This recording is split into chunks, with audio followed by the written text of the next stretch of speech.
गुजरात के वर्तमान मौसम की बात करें तो कल यानी 17 अप्रैल को सौराष्ट्र क्षेत्र की भावनगर तहसील में कुछ स्थानों पर अति उष्ण लहर यानी सीवियर हीट वेव दर्ज की गई। इसके अलावा पोरबंदर, जूनागढ़ और सूरत तहसील में भी कुछ स्थानों पर हीट वेव दर्ज की गई।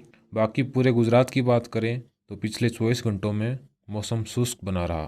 तो दोस्तों आपको बताते हैं कि सीवियर हीट वेव और हीट वेव में क्या डिफरेंस होता है और आईएमडी यह वार्निंग कब इशू करता है। आईएमडी सीवियर हीट वेव तब डिक्लेयर करता है जब किसी स्थान का मैक्सिमम टेम्परेचर नॉर्मल टेम्परेचर से 6.5 डिग्री से भी ज़्यादा हो जाता है। जैसा कि आप देख सकते हैं भावनगर का इस समय का अधिकतम तापमान 43.4 डिग्री सेल्सियस है, जो कि नॉर्मल अधिकतम तापमान से 6.9 डिग्री सेल्सियस ज़्यादा है। इसलिए भारत मौसम विभाग ने भावनगर में सीवियर हीट वेव डिक्लेयर की है।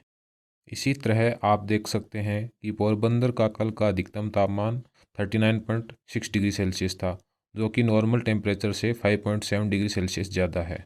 इसी तरह जूनागढ़ का भी मैक्सिमम टेम्परेचर 42.7 डिग्री सेल्सियस था, जो कि जूनागढ़ के नॉर्मल टेम्परेचर से 5.4 डिग्री सेल्सियस अधिक है। और सूरत का भी मैक्सिमम टेम्परेचर 42.1 डिग्री सेल्सियस था, जो कि सूरत के नॉर्मल मैक्सिमम टेम्परेचर से 5.6 डिग्री सेल्सियस अधिक है।